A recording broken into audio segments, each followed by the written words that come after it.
Hey everyone, Ashley here with Upside Goods Company. I wanted to run through just a quick list of items that I use on a daily basis when I'm pouring my candles and making them. I had a few people kind of inquire about certain things that I had shown in other videos, so I just wanted to put a comprehensive list together. So if you are starting candle making and not really sure what things you absolutely need or what might be helpful, I wanted to put it together for you. So it's going to be a very short and sweet video like most of ours here. So first and foremost, for making your actual candles, you need the components of said candle. So you need a vessel, which is also a jar or container. It's just a fancy word for it that some of us use. You'll also need a wick holder, and a wick sticker. So all three of those come hand in hand and they all come together. You can buy packages of them together through different vendors if you'd like. Just follow the suggested items and it'll take you on the trail of wicks. You'll obviously need a wax. I see a lot of times the questions of what wax should I use? I'm just starting out. And honestly, it's all preference. There are a lot of wax discovery kits out there, so you can get them from different suppliers. That might be a good place to start. There are some cleaner waxes out there. There are some cheaper waxes out there. So you really just need to find what works for you and then test and experiment from there. You're going to be testing and experimenting a lot.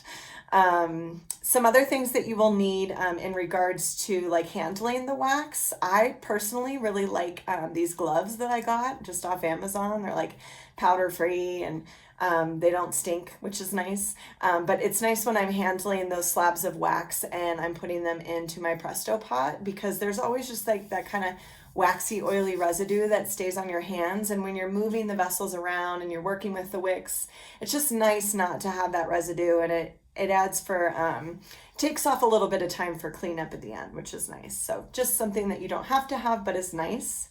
A pouring pitcher is something that you will need, as well as a stirring stick of some kind. I use a wooden spoon just because I find it's really easy to clean off if I'm jumping from different fragrance oils one right after the other. You'll also need a scale and a thermometer. So this is obviously once we start pouring our fragrance oils or pouring our wax, we'll need to be measuring out either in ounces or grams or whatever you're using to make sure that we're getting the right numbers and ratios. Thermometer is obviously to check to make sure that the temperature of the wax is melting hot enough, and then to keep tracking with your records with experiments of what's the temperature when you mix the fragrance oil, or what's the temperature when you pour into the vessel, things like that. So that's really helpful. You'll obviously need a plastic bowl or some sort of measuring bowl for the fragrance oils, something that you can easily wipe down. Again, if you're pouring a lot of fragrances in one day, it's nice to kind of have that easy cleanup so that you can switch from one to the other, because the scents obviously travel.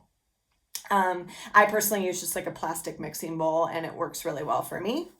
You'll need your fragrance oil. So wherever you get your wicks and your wax, you might as well just throw in a few fragrance oil samples as well.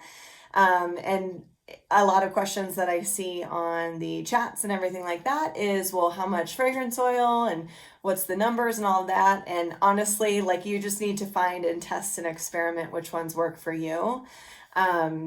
Yeah, so I won't get into that on this video. But something that I wanted to share with you guys that has been really helpful for me when using fragrance oils and kind of pouring them from the bottle into the plastic mixing bowl is I actually have started using an eyedropper, which is really nice.